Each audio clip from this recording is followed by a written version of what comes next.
السلام علیکم ناظرین، آج ہمارے ساتھ موجود ہیں پروفیسر حکیم میاں محمد خلیل صاحب۔ آج ہم بات کرنے جا رہے ہیں معدے کی گیس، اپھارا، اور اس کی کیا وجوہات ہیں اور اس سے جو بچنے کے لیے کیا کیا احتیاطی تدابیر ہیں اور کیا کیا علاج ہیں، تو اس بارے میں ہم رہنمائی حاصل کریں گے حکیم صاحب سے۔ السلام علیکم جی وعلیکم السلام حسن بھائی، کیا حال ہے آپ کے؟ ماشاءاللہ الحمدللہ۔ تو کیا پوچھنا چاہ رہے ہیں آج آپ ناظرین کے لیے؟ ڈاکٹر صاحب، آپ ہمیں بتائیں کہ یہ معدے کی گیس اور اپھارا، اس کی وجوہات کیا ہیں؟ آج کل یہ بہت دیکھنے میں آ رہا ہے کہ لوگوں میں بہت معدے کے مسائل ہیں۔ جی حسن بھائی، ناظرین کے لیے ہم یہ ایک بڑا اچھا موضوع لے کے آئے ہیں، تو اس طرح کے موضوع پہ بات ہونی چاہیے۔ تو اس کی جو وجوہات ہیں اس کی میں ہمارا آج کل جو لائف سٹائل ہے نا، وہ بہت اس میں کاؤنٹ ہو رہا ہے۔ ہم نے اپنی نیچرل ڈائٹ کو چھوڑ دیا اور فاسٹ فوڈز اور مصنوعی غذا پہ آ گئے۔ سیر اور ورزش کی عادتیں ہم میں بالکل نہ ہونے کے برابر نہیں ہیں۔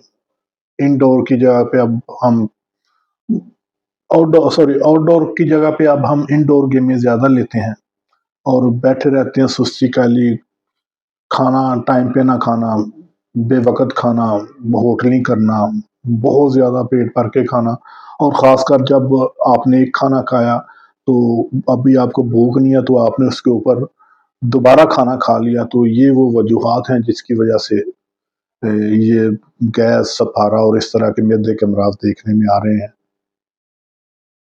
تو ڈاکٹر صاحب، اس سے بچنے کی جو احتیاط ہے اور اس سے متعلق جو ڈائٹ پلان ہے اس کے بارے میں آپ ذرا رہنمائی فرمائیے۔ ہاں جی، تو ناظرین کو میں یہی کہوں گا کہ اپنا لائف سٹائل بہتر کریں، کھانا اپنے ٹائم پہ کھائیں، صبح ایک اچھا کھانا لیں، آپ ہیلتھی کھانا لیں، اور حدیث ہے کہ رات کو آپ کھانا کم لیں، چاہے چند والے کیوں نہ ہو۔ تو ہم رات کو لیٹ نائٹ کھاتے ہیں اور ہوٹلنگ کرتے ہیں اور جی بھر کے بار بار کھاتے ہیں، تو اس سے یہ پرابلم آ رہی ہے۔ ان چیزوں سے بچنا چاہیے اور نیچرل سبزیوں وغیرہ پہ، سلاد پہ اور اس طرح کی چیزوں سے ہم اپنے معدے کو سیٹ رکھ سکتے ہیں۔ جی، اور ڈاکٹر صاحب اس کے لیے کوئی اچھا سا قہوہ جو ہے وہ بھی بتائیں ناظرین کو۔ ہاں جی، میڈیسن تو اس کے لیے ضروری ہے، قہوہ جات بھی بڑے اچھے ہیں جو کام کرتے ہیں، اور دوسرے صفوف بھی ہیں، کچھ اور مجونے بھی ہیں۔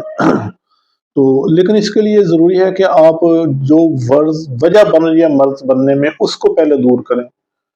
آپ دیکھیں کہ کس وجہ سے یہ پرابلم ہو رہی ہے۔ ہماری ورزش نہ کرنے کی وجہ سے، واک نہ کرنے کی وجہ سے ہو رہی ہے تو واک کریں۔ اگر قبض ہے تو ہم اپنی قبض کا ساتھ علاج کریں۔ اگر کھانے میں روٹین میں ہم اپنے وقت پہ نہیں تو اس کو اپنے وقت پہ لیں، بھوک رکھ کے ہم کھانا کھائیں۔ تو یہ وہ احتیاطیں ہیں، جب اس کے ساتھ ہم علاج کریں گے تو پھر انشاءاللہ اچھے رزلٹ ملیں گے۔ تو قہوے میں ہم یہی آپ کو اور ناظرین کو ایڈوائز کریں گے کہ آپ پودینہ 6 سے 7 پتیاں لیں، اس کو ڈنڈی سمیت لے لیں، اور اس کے ساتھ 1 انچ کا ادرک کا ٹکڑا اور 1/3 چمچ آپ ٹی اسپون جو ہے وہ زیرہ لے کے، تو اس میں آدھا چمچ سونف ملا لیں۔ تو یہ آپ 1.5 کپ پانی ڈالیں، اس کو اچھی طرح ابالیں۔ تو جب یہ 1 کپ رہ جائے تو اس کو ابال کے صبح شام کھانے کے بعد لیں، تو انشاءاللہ فوری ریلیف ملے گا، اور آپ کو یہ گیس کا یا جو پرابلم ہو رہا ہے یہ چند منٹوں میں ٹھیک ہو جائے گا۔ اور ڈاکٹر صاحب، یہ جو افراد ہیں جو لیٹ سوتے ہیں، مطلب کہ فجر ٹائم سو رہے ہیں یا بہت لیٹ کر کے سو رہے ہیں، اس کے بارے میں آپ کی کیا تاثرات؟ اصل میں جب ہم وقت پہ سوتے نہیں ہیں، اس کا سب سے بڑا نقصان یہ ہوتا ہے کہ ہم نے کھانا تو مغرب کے ٹائم پہ کھا لیا اور عشاء کے بعد ہمیں تھوڑی دیر بعد سو جانا چاہیے۔ تو یہ تو ایک عام روٹین ہے نا صحت مند رہنے کے لیے، لیکن جب ہم 2 بجے تک 2:30 بجے تک جاگتے ہیں تو پھر اس میں یہ ہوتا ہے کہ ہمیں کبھی دل کر رہا ہوتا ہے لیٹ نائٹ سونے کی وجہ سے کہ ہم فریج کو کھول کے 2-3 دفعہ دیکھتے اس میں کوئی چیز لیں، یا پھر ہمارا دل کرے گا باہر سے کوئی برگر شورما لے لیں۔